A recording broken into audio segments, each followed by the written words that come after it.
about creating a bird-friendly yard. And if you can silence your phones, that's the thing. And speaking of barred owls, most of the pictures and birds that you see in these pictures are from my own yard. This barred owl happens, we go to North Carolina in the winter, and we have a house down there and 18 acres of forest. And one year especially, we had this barred owl. He was there all the time because we have a pond, and so he was getting probably some of our salamanders and things. But he was around all the time. So this one is in our yard, but our North Carolina yard.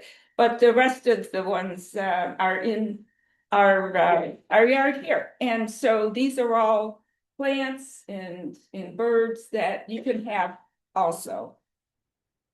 So why should we care about birds? Well, science increasingly shows that more birds bring more happiness and well-being. And they've actually done science experiments, and they find that bird song and all this it really helps us mind, body, and soul. They're backyard companions. Sometimes over years, like this is my cat Bird, I've been thinking about him all winter because for the last few years, he comes back to my yard, the same catbird. And so how do I know it was the same? Well, we feed him mealworms. We have a table right next to our sliding door in the backyard. And in this white tray, the same tray we've had for years. And that's where he comes to get mealworms. The first day he came back to Syracuse, he was at the little post next to this waiting like, all right, I've just flown thousands of miles. Where are the mealworms? And he knew the whole procedure.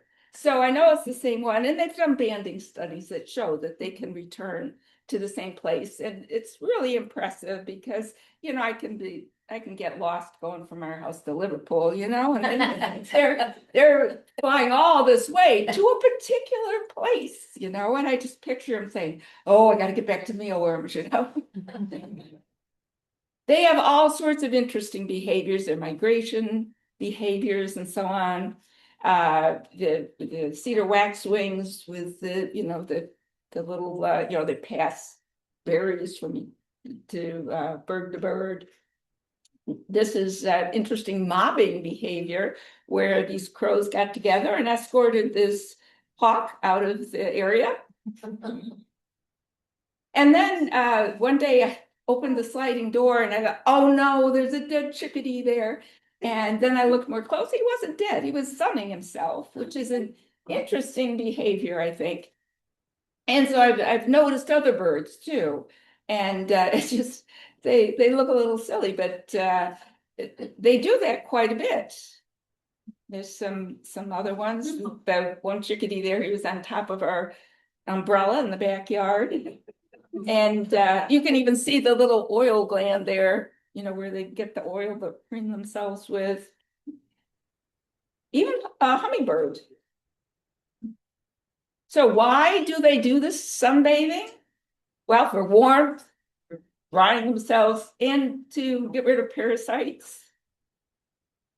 But birds are ecologically important. They're eco-friendly exterminators. They eat lots of bugs and insects and so on.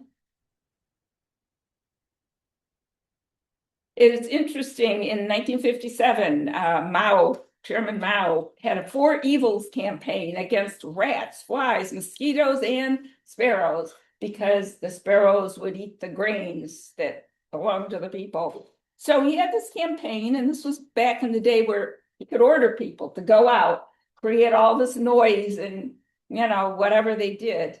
And so they just kept them flying until they just die from exhaustion. And it was called the Smash Sparrows campaign. They killed billions of sparrows in a few months and saving tons of seed for the people.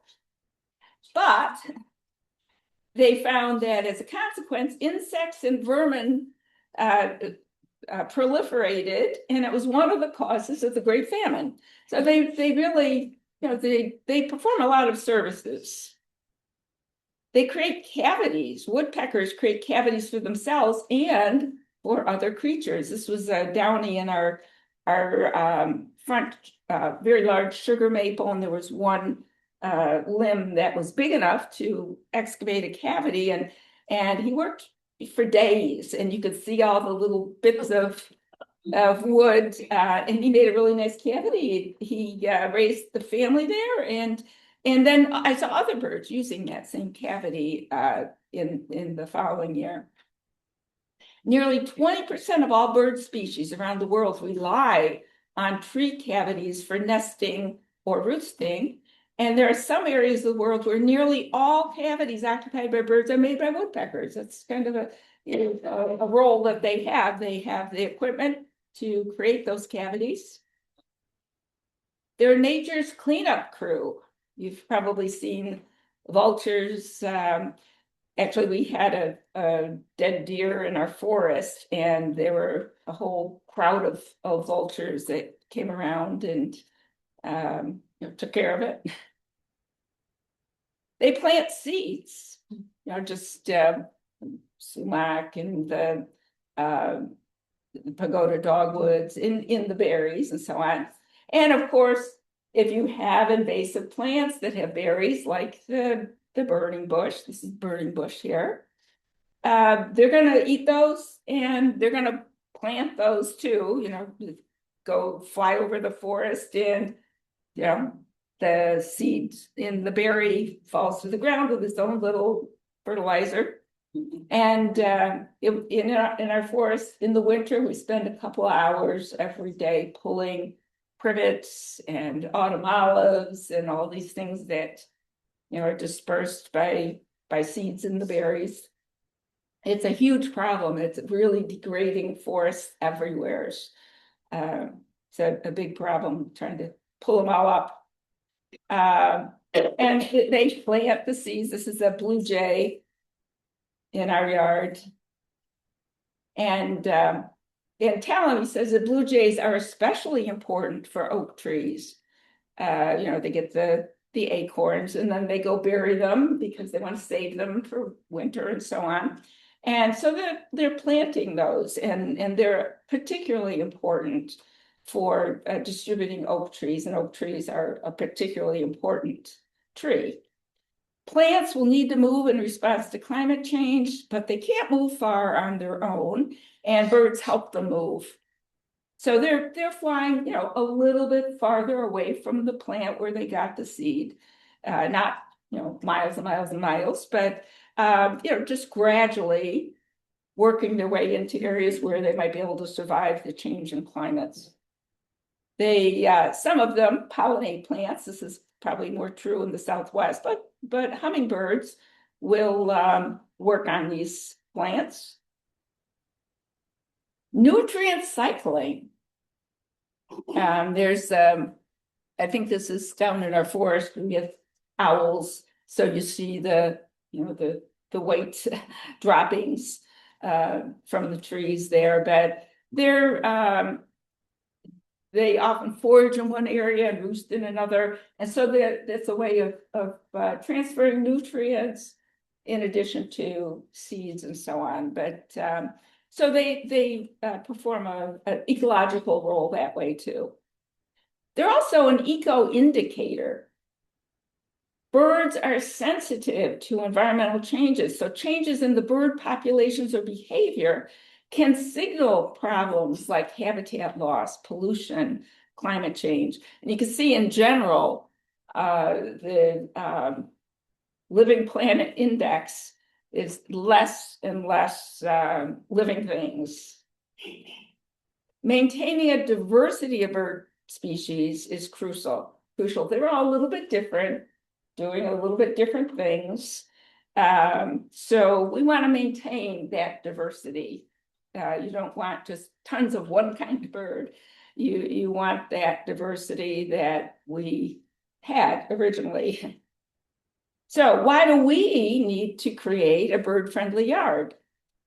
Birds brighten our lives with their song, color, and grace, but their well-being cannot be assumed.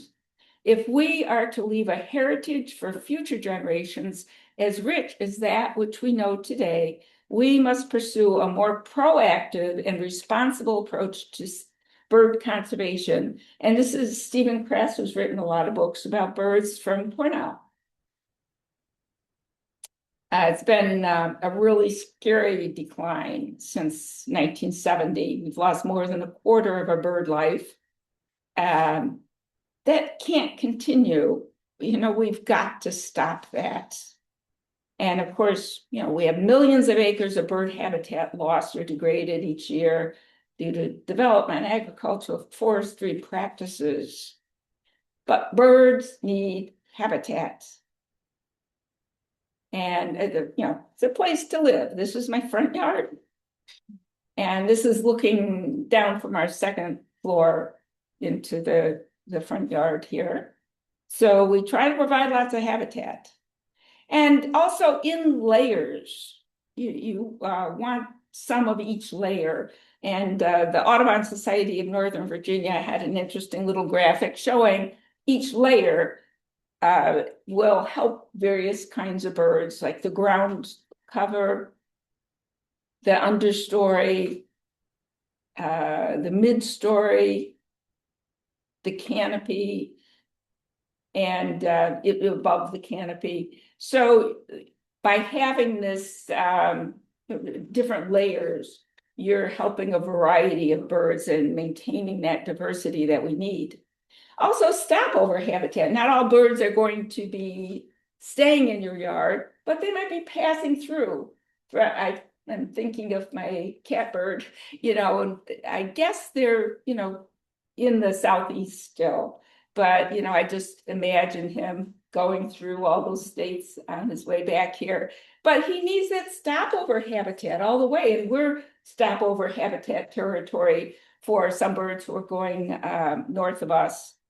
So that's important too. Even if they're only in your yard for a day, you're helping them get what they need to fuel their journey. Migration is a chain whose strength is that of its weakest link. And you can imagine if you were driving from here to Florida and you filled up your car and then there weren't any gas stations in between, you're not going to make it to Florida. And it's the same way with birds needing that stopover habitat. So to garden for birds, you need to provide for their basic habitat needs and avoid harming them. So those basic habitat needs, birds need the same thing we need: food, water, cover, and a place to raise their young. So food, you can provide bird feeders. This is, I love the little nuthatches. So I do provide some bird feeders. Seeds are, an important thing that they're looking for, and try to do an easy to clean feeder. The one on the left is easier to clean because you can take the top off, you can take those plastic things off the sides, and so you can actually clean it easily. The tube feeders can be cleaned, but they're a little bit more difficult. But think about your own capacity for cleaning and pick one that you will find easy to clean if you're going to feed birds. And also rake up those seed hulls underneath so they don't become moldy, and that's not good for birds either. You might have some squirrels that are smarter than you are, and which we did there. And there are some solutions. The baffles seem to work pretty well. There's the round kind, and then there's the stovepipe kind. And I often see the squirrel climbing up, and he gets up into the stovepipe and then comes down. So that seems to be a pretty good solution for squirrels. Another way, easier too, is to self-serve with native plants. And if you don't cut down all the grasses in the fall, you'll have birdseed. That's what grasses do, like this switchgrass. That's what it looks like in the summer, but then it will have those seeds and they'll ripen. And if you leave those, that's what birds will eat in the winter. The flower heads, they'll eat those too. And yet all around my neighborhood, this is what I see in, like September or so. This is bird food. All those are seeds, and yet for some reason, we think of those as ugly or whatever. Who knows why we do this? But you see it going out to the curb and collected by the town, and those could have fed a lot of birds all winter. And that's the kind of food that they evolved with. Ever since I read the Xerces Society's, they have a booklet, a conservation handbook on native thistles. And I know we're used to just getting rid of all the thistles because there are some non-native ones that are, invading various areas. So people want to get rid of thistles, but there are native thistles that are very important. And so these native thistles happen to be biennials, so I'm trying to establish some patches. And I bought them from one of our nurseries, Butterfly Effects. He was actually selling thistles. Not many nurseries sell thistles, but if you read the Xerces Society's handbook, you'll see all the reasons why thistles are so important. And goldfinches are a little different. They nest a little bit later in the year, so they'll be able to use these, not just eating the seeds, but also using the fluff for their nests. And hummingbirds, butterflies, bees, they all like the thistles, but the goldfinches, it's thistle seed. That's what you buy in the bag to feed finches, and you can grow it. And it is important to grow the native thistles. Seed cones, this is from our hemlocks in the back. And if you leave it a little messy, don't clean everything up. I often see these birds in the side of the backyard, and they're working in there, getting little bugs and little seeds and things. Leave it a little messy. And what we've come to think of as messy, but it is nature. Even in winter, if you leave these things, that's food for them all winter. And I find it more interesting watching them eating from these than just going to the feeder. And so you have to, be patient and leave them and be, I guess, brave enough that you aren't following the last Wild Ones webinar was Joel, his name's Joel Santor. Yeah, how many people watched that? He was a riot. He was. He's kind of a combination between an intelligent, he's an intelligent guy, botanist, and a Chicago street kid. Yeah. So if you're offended by, naughty language, don't watch. But he was incredible. But he was very much, in favor of leaving things and stuff. Nectar is another source of food. Now we do use our hummingbird feeders really early and really late only, because sometimes the hummingbirds will come back before there may be enough flowers blooming, and with climate changing, who knows. But so we do put them out early just for any of the early ones. And then one year we had this one, he stayed here till like November. And so we leave something out there. But the rest of the time, we just, well, one thing is you have to be really diligent about cleaning it every couple of days, which is a real pain. But if you're going to do it, you've got to do that. Fermented nectar can cause enlarged livers and so on. So we limit it to early and late. But there's another way that's easier too. Self-serve with native nectar plants. They love the cardinal flower. And this last Wildlands webinar, he talked a lot about cardinal flowers. it took me a while to get a patch, and it's not the same plant. Each individual plant may not live that long, but if you disturb the soil, he showed in his yard how this particular plant was kind of growing in different places, and oh, the hummingbirds love them. They're gorgeous flowers. Uh, it's a kind of lobelia. So it's worth working at. And it took a while before I got continuing plants, but now I seem to. But the cultivars of natives may not have as much nectar. I was reading about, of course, people want the most brilliant colors and all that, things that we like. But so they crossed the cardinal lobelia with the blue lobelia. And so I guess the color was prettier or whatever. But then the blue lobelia, since that appeals to bees, there's not as much nectar.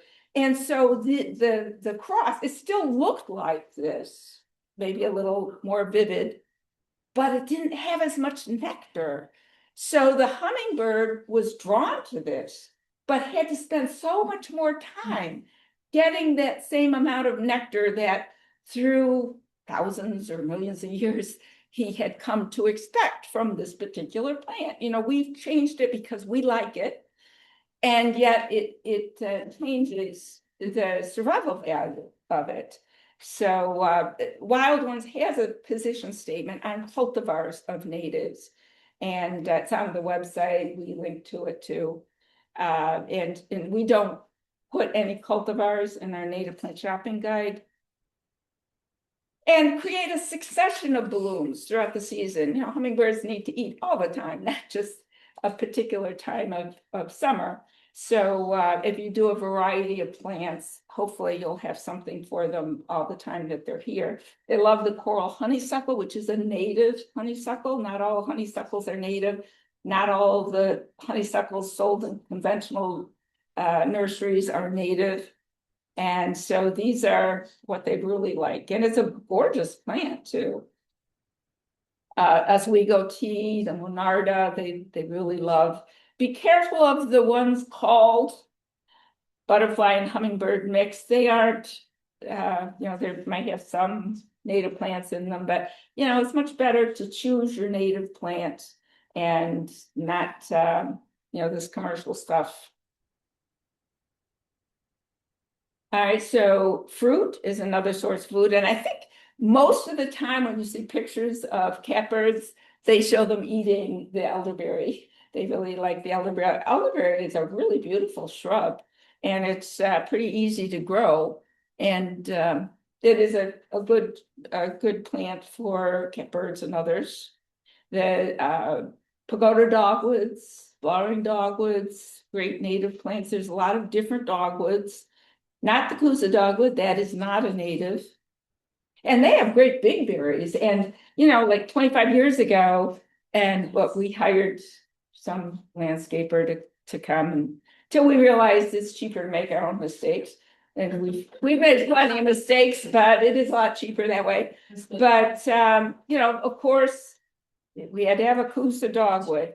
And they had great big berries, much bigger than these. So I thought, wow, even more. But birds don't eat those big berries. You don't see them holding on to a great big berry and eating it.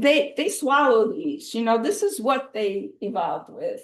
So in the pagoda dogwoods, the other native dogwoods, beautiful plants that you'll enjoy as well. Winter berries, so even in the winter, you can have really striking, is very brilliant against the snow. One year we had a mockingbird and a robin kind of fighting over who's going to control the winter berries. Yeah, we haven't seen them. This was an older picture. Yeah, I haven't. Yeah. Service berries are great. There's different kinds of service berries as well. And also, like 25 years ago, and that was when I was thinking, you buy bushes because of the berries. And, didn't realize about insects eating leaves and so on. And so I and we didn't have the native plant nurseries either. So I bought this M. Lankier serviceberry, and it was a cultivar. And which are called cultivars and native plants, are sometimes called nativars. And this was the Glenform. And of course, they cost more because they're patented. So we spent a lot of money on this, and it is, pretty. It was nicely shaped. I mean, the service berries can get tall and so on, and it fit that space. And I kept waiting and waiting for it to produce berries. And then I read from the Missouri Botanical Garden, less than 10% of the flowers produce mature fruit, which I guess is considered an advantage because you don't have all that messy fruit. Some people, they don't want acorns, they don't want fruit, it's all messy.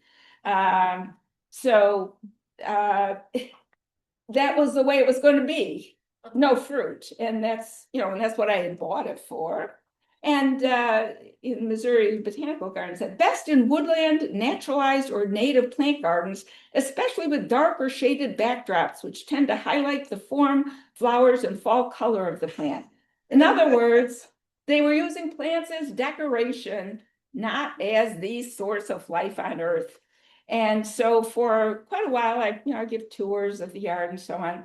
So for quite a while, I used it as a good example of a bad example. And eventually I thought, well, I need the space for something else. So we just cut it down. It was not serving any purpose except being a good, bad example.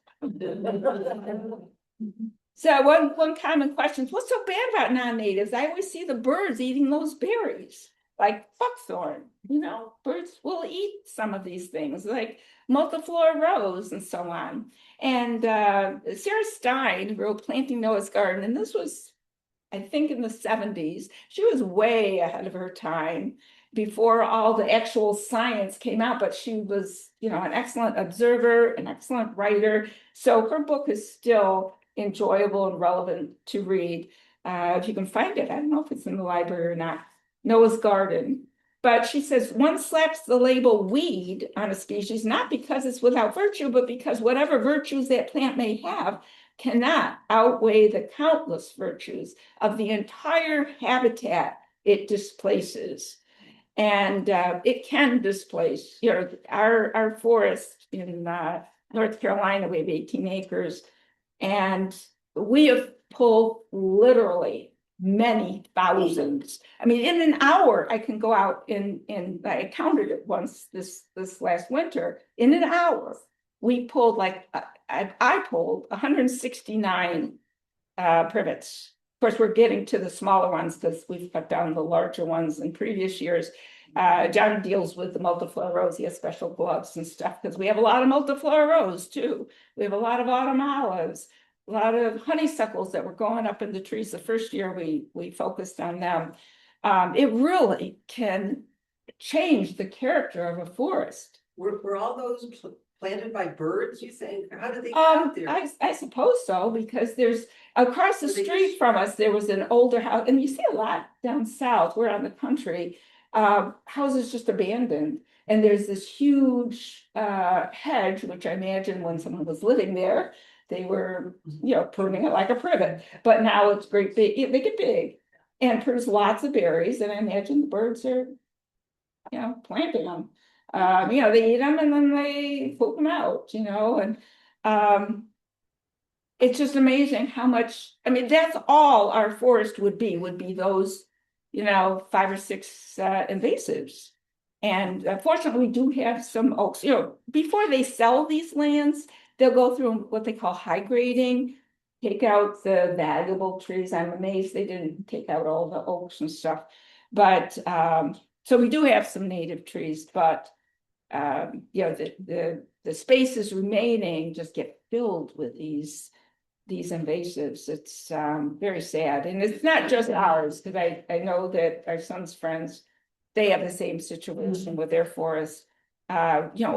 Huge areas we're allowing to become so degraded, it's very sad. And just as bad as habitat loss with these buckthorn, that they have a laxative effect that tell me says it can kill birds. Because they don't know, they're eating a berry, and it's not one that they evolved with. Even worse than habitat loss, these heavenly bamboo, the Nandina, they are sold in all of these. They're all sold in the Home Depots and so on. You see these Nandinas. This is our daughter lives in Chapel Hill. Her whole neighborhood was filled, well, it still is filled with these. Every time I take a walk around there, I wish I could carry some clippers and cut them all, but I guess I can't do that. But our daughter, one year, she had two in her yard, which were there when she bought the house. And so for my birthday one year, they hooked it up, because they can get pretty big. They hooked it up in a truck and pulled it out. And for Christmas, they pulled out the other one. So the best present I could have. So, but the problem is they're worse than habitat loss because it kills birds because they have cyanide in them. We went to the North Carolina Botanic Gardens and they said, on campus, they had found a whole flock of cedar waxwings dead from these. They don't know any better. Anytime I'm talking for a long time, I'm afraid I get yeah.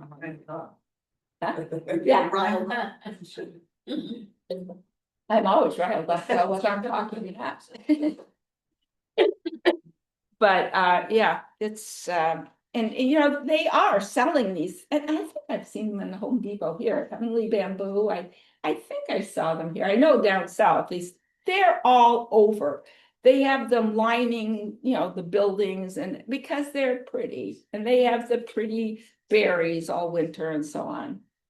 Feather color, the bright colors usually indicate male fitness to females, but some non-native berries are abundant in pigments, but not in nutrition. So you get this great looking male that may not be as healthy. We're changing things in so many ways. Things they've relied on, clues they've relied on for centuries or millennia. They also have found that orange instead of yellow tail tips began appearing in the 60s from the pigments of non-native honeysuckle berries. And you can see the difference there. We change things in so many ways that we don't even realize. Spring native berries are higher in sugar, providing energy in the breeding season. Fall native berries are more nutritious, providing energy for migration and timed for migration. And they have a lot of fat. A lot of the non-native shrubs will produce berries that are higher in sugar, which isn't what they need for making these long migrations or for even staying here and getting through the winter. Gray dogwood, 39% fat. Spice bush, 33% fat. The bayberries, over half of the berries fat, which is why they make candles out of them. And the bayberry candles we get are scented bayberry, but they actually used the berries back then, the colonists and so on. But this will help the chickadees and so on get through the winter. It's very high in fat. So then insects, so it was nectar, seeds, berries, insects are another source of food. And this little kinglet we saw one day, and he was working so hard in this area. And after he left, we went over, and what he was getting is all these little bugs on the underside. But boy, he was excited. He spent a lot of time in there getting these little bugs. So to feed the birds, first feed the bugs. As Kelvin and Haas, when birds burp, it must taste like bugs. The little chipping sparrow here. Even hummingbirds, they're getting little gnats. Almost all birds, except the goldfinches, are among the strictest vegetarians among birds, they say. And so here they're getting some of the anishyssop seeds here later in the fall. But there's been a steep decline in the number of insects. you know, years or decades ago, you would go on a trip and the windshield would be covered with bird or insect splatters, and you get out and wipe the windshield. Now, not so much, but you know, wipe that smile off your face. No insects, no birds. As Doug Tallamy says, what our local animals need to survive and reproduce is native plants and lots of them. There's 7.5 times as much insect food for birds provided by native plants. And dead plants are full of life too. And this is redbud that, you know, the understory trees don't last as long as oaks and maples and all that. And so one fell down in the back of our yard, and it was, you know, it was rotting for a long time, but it wasn't anywhere where it would ever fall on anyone. It was in our back area full of shrubs and trees and so on. And when it fell, we just left it there. And so that's providing places for, you know, birds and so on to get little insects and stuff. This is our apple tree that had died, but again, it was in a place where it wouldn't fall on anyone. It was in a safe place.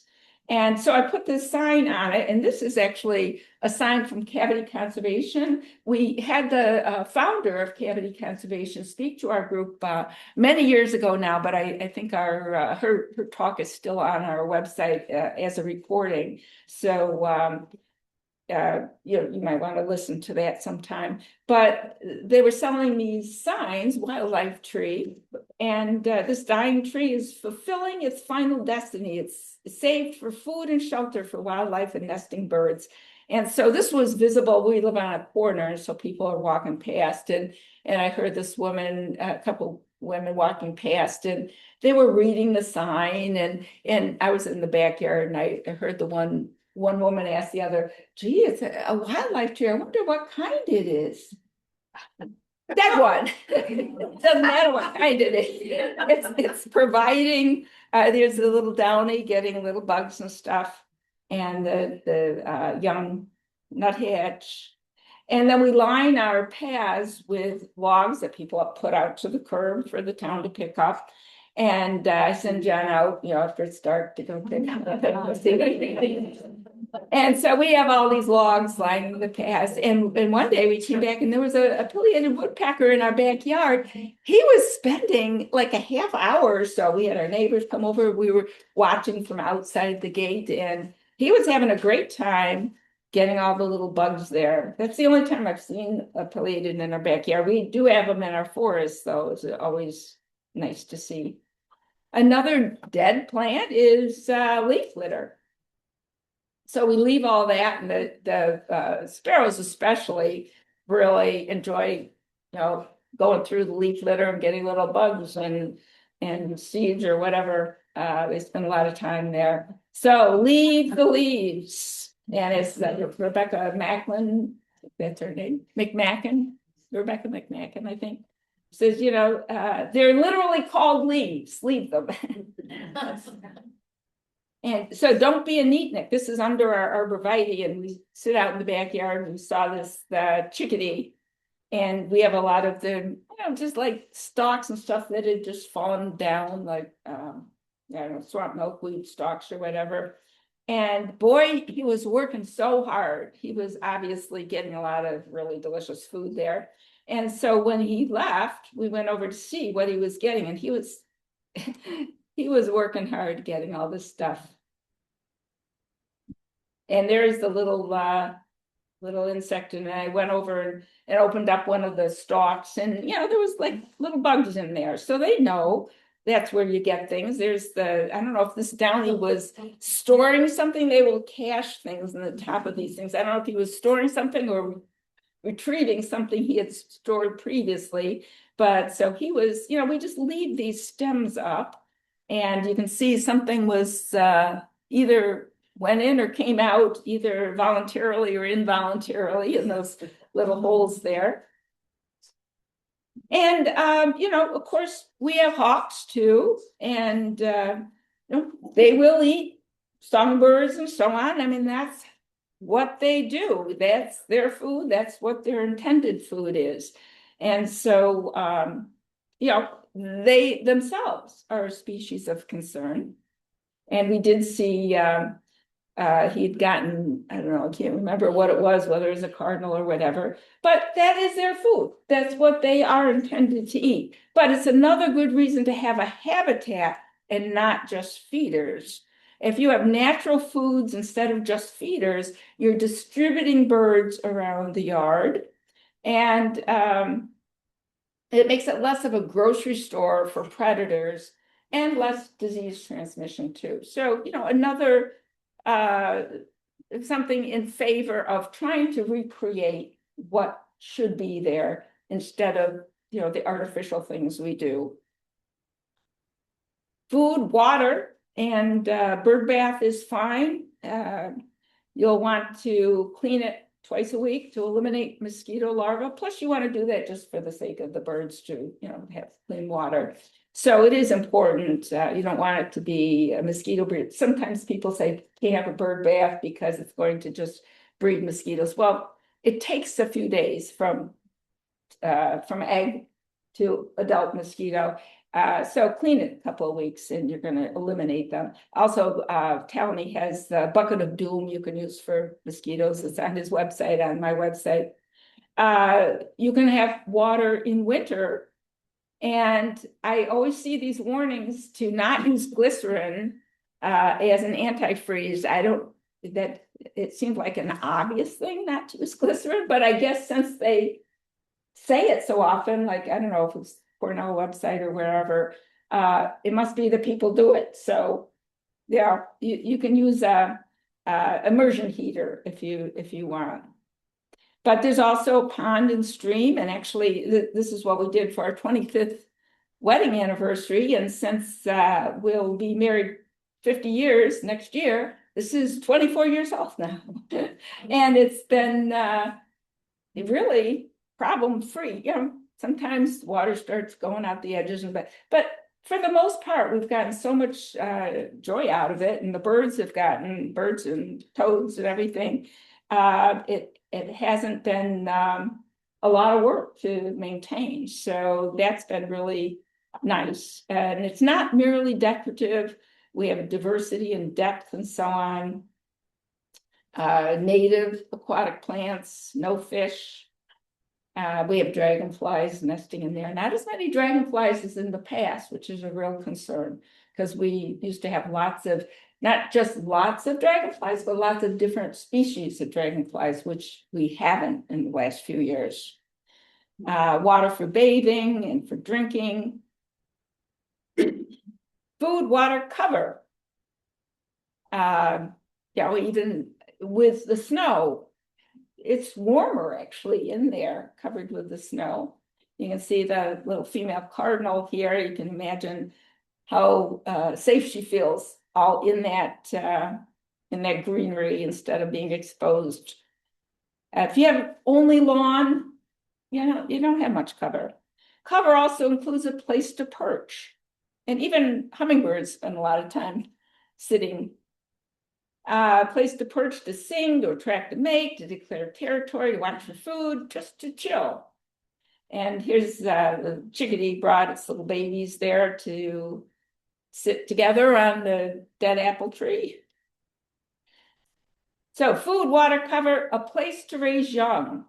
And here's the mourning doves. For some reason, this is our grape arbor. For some reason, for years now, they do a lot of their courting on top of the grape arbor. And you don't need a perch. That just, causes problems. It's better not to have a perch. They don't recommend a perch. They can find their way in very easily.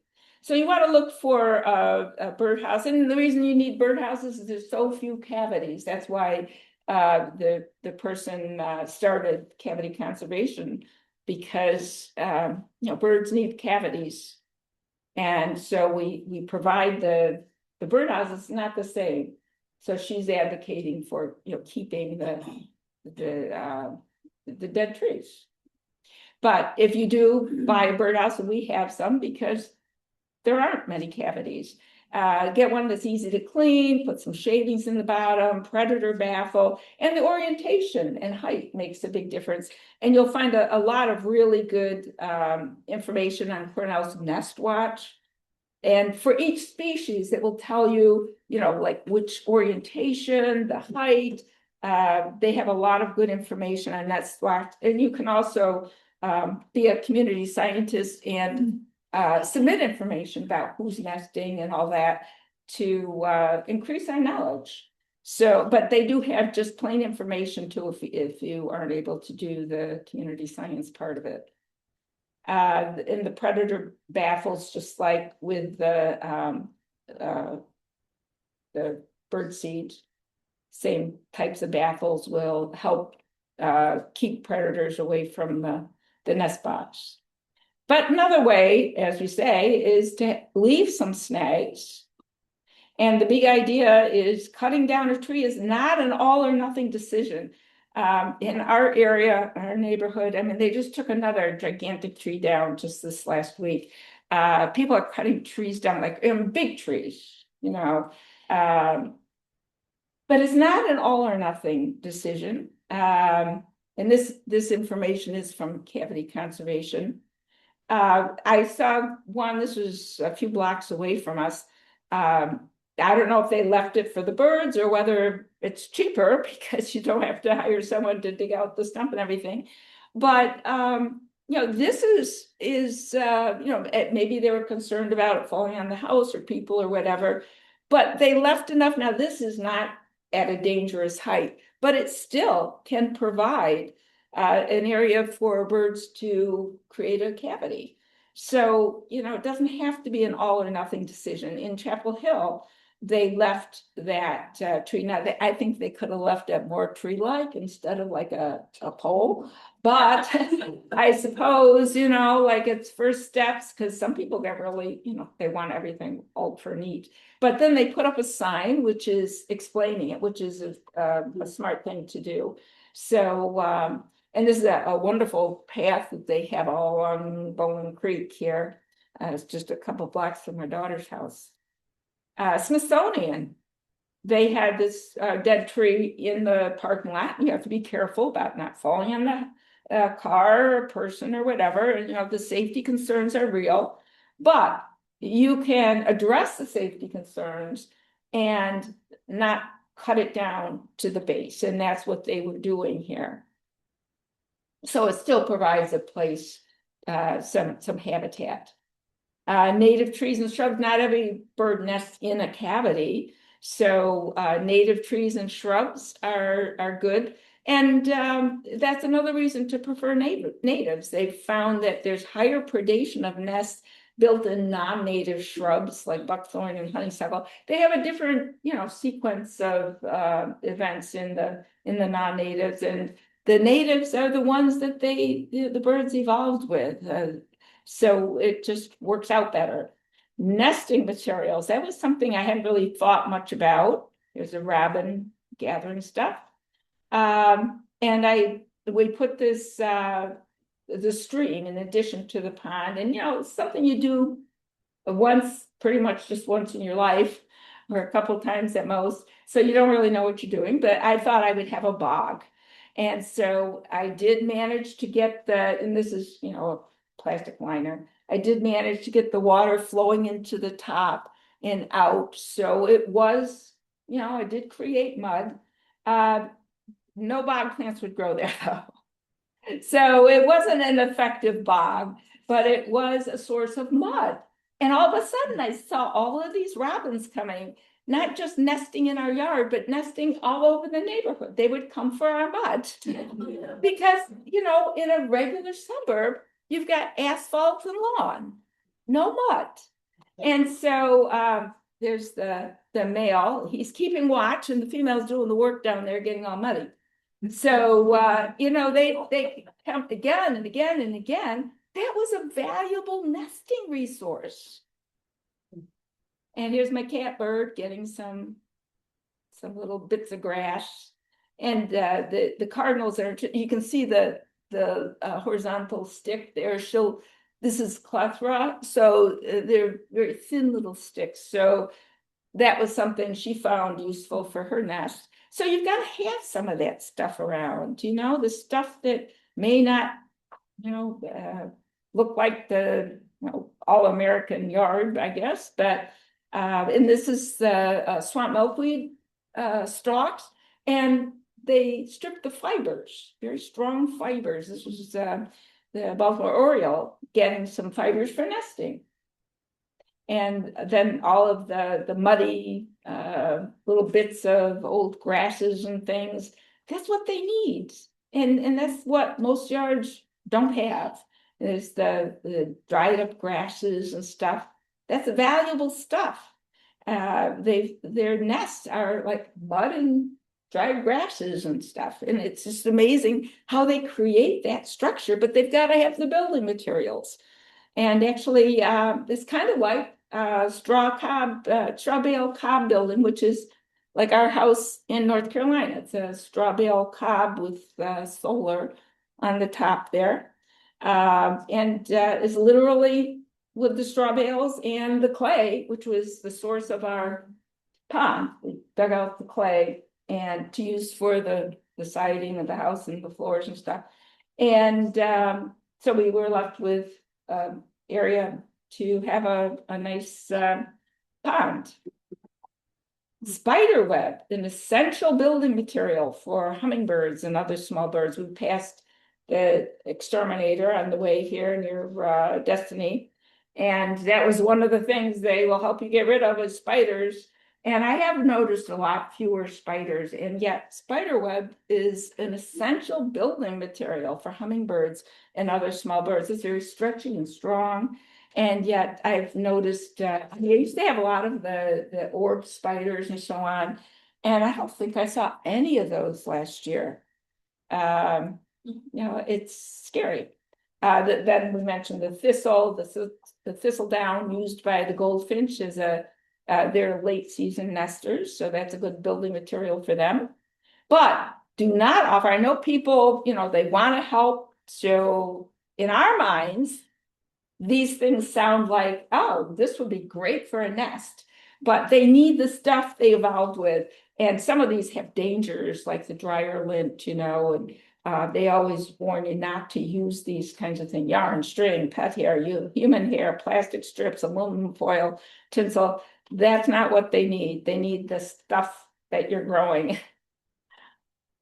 So feeding the young, they need to feed the young lots of these things. Okay, class, can anybody tell me where birds come from?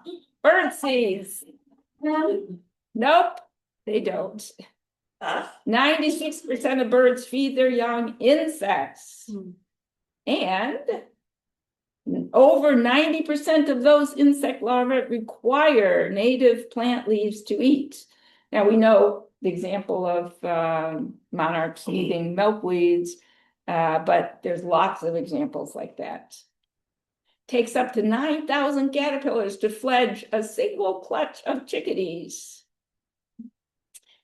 And one of Talame's grad students did a study and mapped out where all the native plants were in a neighborhood, and the chickadees found food for feeding their young on the native trees in the neighborhood, even if they had to travel to find them. So instead of having native plants all around where they can get what they need to feed, they have to search for whatever native plants they can find. So it adds to the energy costs.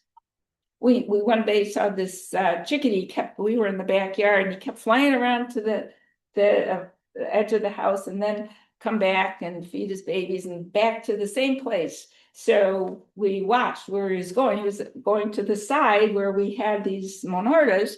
And when I looked, there he's got it in his beak there. When I looked inside the plant, they had these little caterpillars of something. And that's what he was getting from the monarchs. And, he found this source, and it was great for feeding his babies. And then people say, well, I see parents feeding berries to baby birds. Yeah, this robin is feeding berries. We're talking about insects needed for the nestlings. the birds still in the nest before they fledge. They need those insects. So which native plants are best for our ecoregion? Well, the keystone plants in our, I don't know if we have the plant list over here, but they're in bold. You don't have to have only keystone plants, but you should have some because they are going to feed the most. And Talmy worked with National Wildlife Federation to create this list. And somewhere we have a poster of this. You can go to National Wildlife Federation and get this whole list, or look on our native plant shopping guide. There'll be in bold the ones that you can actually buy. Doesn't do any good to know they're native if you can't get them anywhere. So, and also for specialist bees. So it's a great list. To garden for birds, provide their basic habitat needs, but also avoid harming them. So that's why I talk about this being bird friendly rather than just attracting birds. Attracting birds is like, you want to attract them so you can enjoy watching them, but you want them to be friendly to the birds. So avoid harming them, reduce or eliminate pesticides, of course. Hummingbirds can ingest pesticides along with the nectar, and there's a lot of systemic pesticides used in conventional nurseries. Sublethal effects. They can produce dramatic species declines over time. So it may not kill them outright, but it makes them less fit. When it comes to pesticides, birds are sitting ducks. And the Smithsonian Migratory Bird Center has a lot of good information. Keep cats inside. Do we want cat birds or cat food?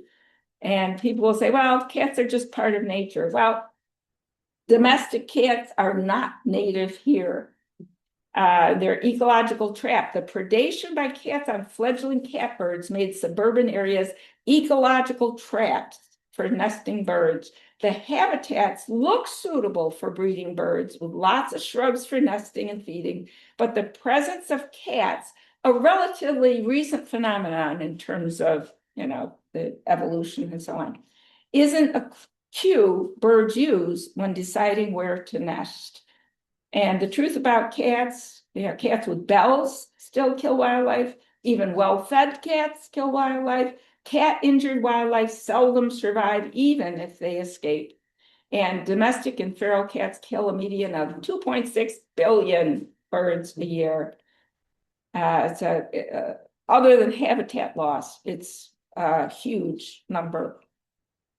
So you can try catio. This is someone down in North Carolina had this, and so the cat, I don't know, I think the cat could get out the window or something into this. So the cat could go outside, and she even had her own chair in there so she could sit with the cat. There's a lot of, this was an article in the New York Times, catios. So there's a lot of, you can have a really large one where you can sit outside with the cat. Lots of variation. So the cat can be outside, but not harming the birds. Buy bird-friendly coffee. What do these birds have in common? The coffee you drink. That is a Photoshop. I didn't actually have my catbird on my teacup. Many of the birds we enjoy in summer spend winter in places where coffee grows. If you were a bird, what would you prefer, that or that? And today, most are sun plantations. And so, which isn't as good for the people down there either, because it requires more pesticides and so on. It's industrializing coffee production. So you can buy bird-friendly certified coffee, certified by Smithsonian, to guarantee that it was grown in a way that provided habitat. Wegmans used to carry it, and that's the one type of coffee, the Guatemalan, that they stopped doing. It was demonstrated. Yeah, is that the Wegmans? No, this isn't Wegmans, this is from Vermont Birds and Beans. Oh, If okay, you yeah. go on the Smithsonian website, there are numerous Right. manufacturers, but our coffee you're drinking today is bird friendly. Yeah. Yeah, the Wegmans, it was so easy at Wegmans, and they don't sell it anymore. I was really annoyed. This, I get this on Amazon. I was thinking I would try birds and beans too. There's another one called Burt's Beans. Birds, beans? Oh, okay. URTS, they are outside of Boston. Not all of theirs is certified, Mhm. but some of it is, and they're a B certified corporation. And some of their stuff that is Smithsonian certified is also zero carbon, Uh-huh. and they're actually a little less expensive Oh. than the beans, Mhm. beans, Oh, okay. or the bird friendly. Yeah. No, sorry, it's Dean's beans, right? Oh, Dean's beans? Dean's beans. Oh, okay. But they're less, yeah. Oh, okay. Yeah, you just look for that. This is the Smithsonian's logo, bird-friendly logo. So look for that because that shows that it is grown in a way that will provide habitat. And quite often it is also organic or, has those other farmer-friendly certifications as well. So, it's worth if you have to spend a little bit more. I don't know. We just passed the Starbucks on the way here, and people spend so much. I can't believe spending like $2 or $3, whatever. I haven't been to Starbucks. I think they cost a couple dollars for a cup of coffee. Five? Oh my goodness! I'm frugal. I only drink my own coffee. Yeah, so this is not cheaper than. Oh my goodness. I'm really out. Well, I don't live a normal life, I guess. So, and there's also bird-friendly maple syrup. And cocoa too. So that's catching on. So it's managed in a way that also helps the birds. So prevent window crashes. Oh, that's another big one. 365 to 988 million birds die from crashing into windows. And you can see why. And this was, you can see that they have no way of knowing that isn't something you can just fly into. They don't know that means there's a, glass there. You can place the feeders 30 feet away, at least, or very, very close or on the windows, because then they aren't going to get scared and bump into the windows. If they're far enough away, they have time to move in. The Acopian or Zen curtains, you can either buy them or make your own. This was on our house down in North Carolina. And better building codes too. This is OCC, look at that. That looks like to a bird something you could fly through, This is the reflection. That's what it looks like. And there are window treatments. And it'd be nice if they had that incorporated into building codes, because it's, I'm sure, a lot cheaper to do it right at the beginning. But there are solutions, but we have to choose to take. May I add something? Cornell has a really good video about preventing bird strikes on windows. If you I have a feeling you should find it. Yeah. Why don't you, if you can find it, just send me the link and I'll put it in the newsletter. Reduce light. Cornell Lab Ornithology. Yeah. Also, ABC Birds, American Bird Conservancy does a lot with windows and other things. They're also a good organization. Light pollution. We've eliminated night. And that's not just bad for birds and insects, it's bad for us too. We evolved with darkness. Yesterday I was giving a presentation. I should have looked it up because I can't remember. There's a book that it's by Peoples, I know, Peeples, the library has, about how bad it is for people to not have dark. We evolved that way too. And we need light in the day, which we often don't have, and dark at night, which we often don't have. And it affects us too, but it affects birds and other wildlife, especially insects. Most birds in North America are migratory. There's an organization called Flat Fatal Light Awareness Program in Canada. Each one of those little things is a dead bird they found around a building. And so there's things that can be done. Now this is, at a building level in a big city and so on, but also in our own homes. Lights out, especially now, there's an increasing number of lights out cities. And our local Onondaga Audubon has started the Lights Out Central New York program, and they're asking people to turn off your lights at night, especially during spring migration, which is starting soon, and fall migration. The rest of the year too would be good for fireflies and all that, but especially for the birds during migration, be especially careful about not turning on lights. And geez, I look up and down our street and, they're like, I don't know, ornamental, I guess. They're not all security things. It's just fancy stuff, I guess. Cover pipes. We leave this bottom of our umbrella out back. We leave the bottom there, but there's a hole at the top, and so we just put this. I think it's an old olive jar or something.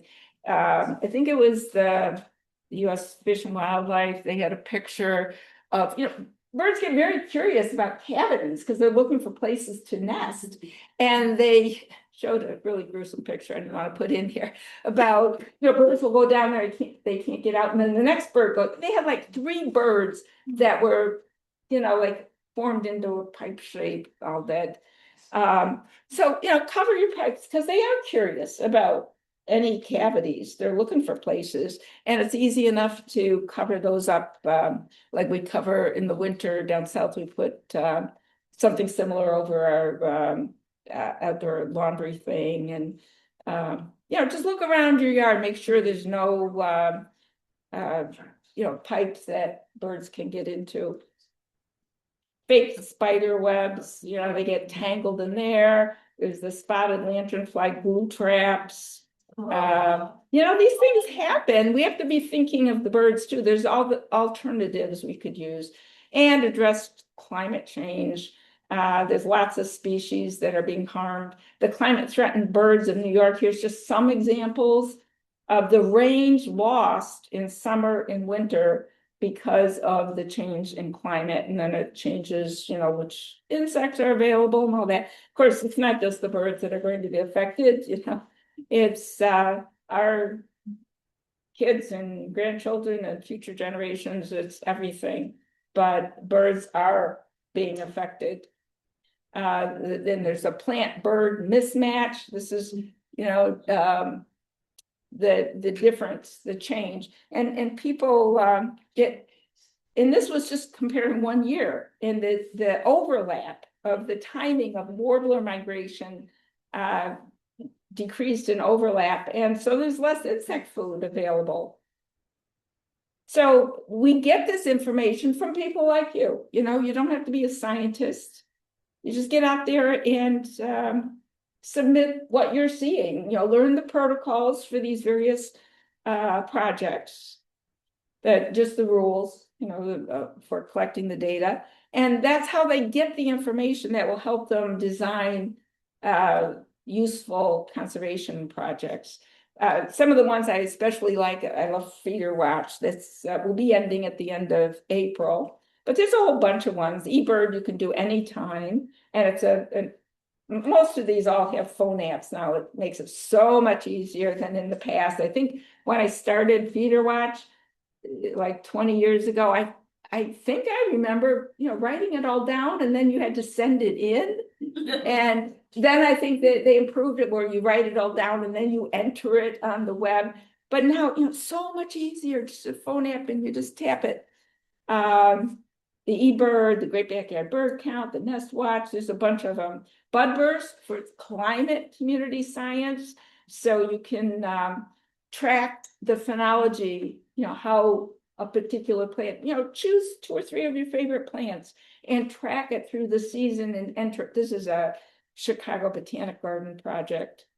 So learning more, the best way is to observe, take some time and watch what's going on in your yard. Merlin is a great way to not only submit data, but also You'll learn the calls and the songs of different birds and so on. You can do a photo by sound or so on. It's a free app. And so it's really easy to use from Cornell. Some books, like the Talamy books, the Sarah Stein books, Nature's Best Hope. I don't know where he finds time to do all this stuff. Nature of Oaks. At first I thought, a whole book about oaks, but it's really interesting. And he goes month by month. It's a really neat book. And he even did a young readers edition. So if any of you know some young readers who want to, or you can read it yourself. It's probably a faster read. And his new book, How Can I Help? He answers 499 questions. And I thought it was really good. He had some interesting information there. In the living landscape, what's nice about this is it shows the layers, and it also has lots and lots of pictures. So it gives you an idea of how your yard could look different from the conventional American landscape. So, and you all know that we're here for wild ones. And the nice thing is that we get more and more chapters all the time in seedlings and states. So wild ones is growing. It's not as big as something like National Wildlife, but it is growing, and we're here now. So you know about that. And our newsletter, you can sign up there. And the Native Place Shopping Guide will be coming out soon. My own garden is in Our Habitat Garden. There's 300 pages of photos and links to more information and so on. And the birds are in the creatures section. And my other presentations, if you know a library or something, birds are signaling a broader crisis in the natural world, one that is echoed by global losses in insects, amphibians, and other wildlife. The disappearance of even common bird species indicates a shift in our ecosystem's ability to support basic bird life. If they're in trouble, the wider web of life, including us, is in trouble too. What will be our legacy? For the birds, but not just for the birds, for kids today and kids of the future. We need to be a good ancestor. This is what the gray circle is, everybody who's ever lived. And we are the number of people living today. And the unborn generations, based on UN data, is, trillions of people in the future. And there's an interesting book, The Good Ancestor, How to Think Long-Term in a Short-Term World, and the library has that. 10 years ago, our oldest grandson was like that now, 10 years later. And our youngest grandchild was just 10 years old a couple of weeks ago. And in just 8 years, she'll be 18, ready to go out into the world. And these things, they happen so fast. They grow so fast. In just 8 years, she's going to be ready to go out into the world. This is what's happening to life on Earth. This is what's happening with the global temperatures. What kind of future are we choosing to leave today's children? We're choosing these things. Mary Reynolds is in Ireland, landscape architect. The time for treating our patches of the planet as blank palettes for our creative expressions is over. Now we need to become guardians, not gardeners, to weave the web of life back together, patch by patch. And she has a book called We Are the Ark. So change the world and create a bird-friendly landscape. So thank you for coming.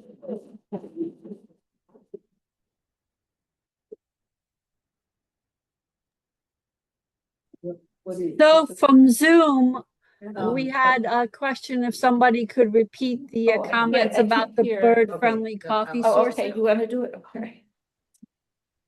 Yeah. Okay, so questions. That was lovely. Thank you so Thank much. you. I wanted to ask, do you have a list of recommended readings, the stuff that was in your slideshow? Yeah, on our website, yeah, what? Oh.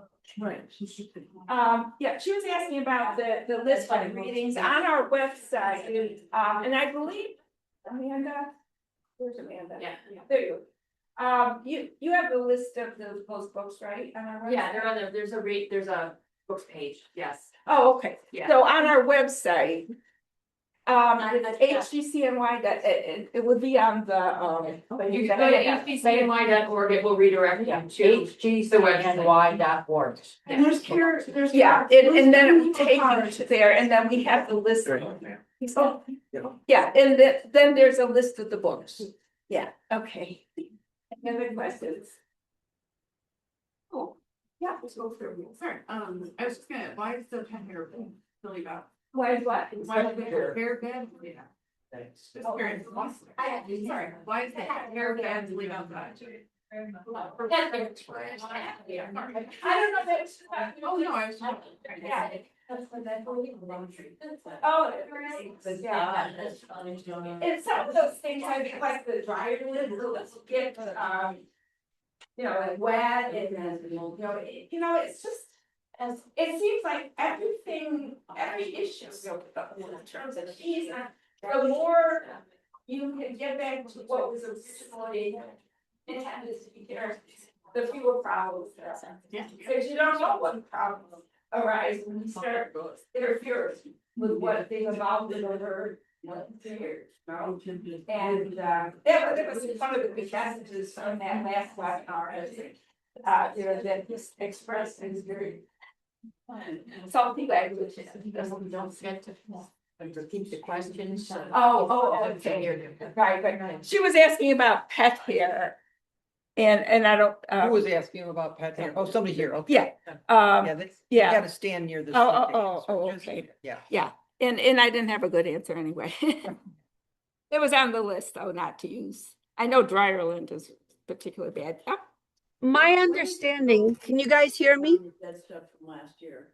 You can't. I think it's long, wait as long as you can. And Xerces has good guidance on it. Xerces is XERCES. And I tend to leave it as long as possible. I mean, some of it just falls down. A lot of my have just kind of fallen over just because of the snow and stuff. But anything that's still standing, I tend to leave. And they will say, I don't know. There is, Xerces does say, as long as you can leave it. I 1 year, and I gotta put this on my website, I took a picture every week of our tall switchgrass, and I'd left everything. And after a few weeks, the green started coming up, and before long, all the brown from last year was still there, but you couldn't even see it. And so I took a picture every week, and I've got to put them all together to, if you can leave it, and some of it will just fall down naturally, which is what happens. Less work. Yeah, really. If most of mine has fallen down, if I just move it to my brush pile, will that keep the bugs happy, or is that a bad thing to do? Repeat that. Yeah, she was wondering if you just, a lot of it gets pushed over with the snow and so on, but whether you can move it to the brush pile or whatever. I guess that's better than nothing. I don't think that would be a problem. Just not putting it out to the curb in the trash is a bigger problem. But I've heard that you leave it until there's been like a week of warm nighttime. yeah. Yeah. And that's longer than you think, certainly longer than a lot of people leave stuff. Yeah. Yep. I was just wondering why I never hear any advocating here for plant-based eating. Oh, Because, yeah. The amount of animal agriculture and the millions and gallons and millions of acres of land taken up for that, that could be native habitat, how do we not be eating Yeah. that crap? Yeah, well, you know, we're a native plant organization, but I certainly, we're. There's an overlap there though. So Oh, I yeah, never- right. I don't understand why it's never touched on. Well, I mean, we personally, anyway, have a plant-based diet. We, not total vegetarians, but 90%. We just have the salmon and sardines as in dairy. But yes, I mean, that's not just native plant area, it's also a climate thing. It's a huge impact. It's just, I guess, It's national, I mean, national doesn't talk about it. Yeah. So, you know, but we have a limited number of things we can talk about, I guess.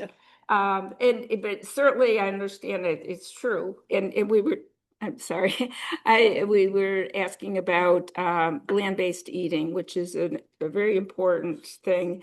I would certainly encourage people to, I think we have mentioned it once or twice in the newsletter, but it's, you know, there's just a limited number of things we can address. I guess there are so many issues, and I certainly agree with you. And I think, you know, is not only is plant-based eating better environmentally, it's healthier, I think, and I think the research shows that, despite our nutritional guidelines revised, the food pyramid. So question, you had, Beth, you had mentioned a bird-friendly coffee source. Do you remember the name of it? People are very curious about that. Beans, and not all of their coffee is bird friendly, but it's easy to find. It's one of the ways you can search on their website. Okay. Beans, DEANS, beans. Yep. And be sure you look closely whether it's bird friendly. I'll try to remember to put it in the newsletter. But yeah. Yeah. And then there's another question about, someone asked about attracting Orioles with grape jelly. Do you have any comment about that? I don't think that would be a problem. I haven't read that it's a problem. I know people do it. Okay. I mean, do you know anything about it? I have done it. We Yeah. put grape jelly there and we not only get the occasional Oriole, especially early in the season, but also red-bellied woodpeckers. Yeah. Will come in and occasionally grab up some jelly. I wouldn't use the artificial sweetener kinds, just the plain kind, you know, so. Anything else? I think sometimes for some years, I think I've soaked raisins so they're nice and plump and soft and put some of those out, but I don't tend to put a lot of that stuff out. We have, you know, grapes and other stuff that they eat, I guess. But yeah, I don't see anything wrong with grape jelly as far as I know. Okay, I think that's it. Oh, okay. Just typing on that. Because yeah, I put everything I know in my presentations, and other than that, I don't really know. All right, thanks, Janet.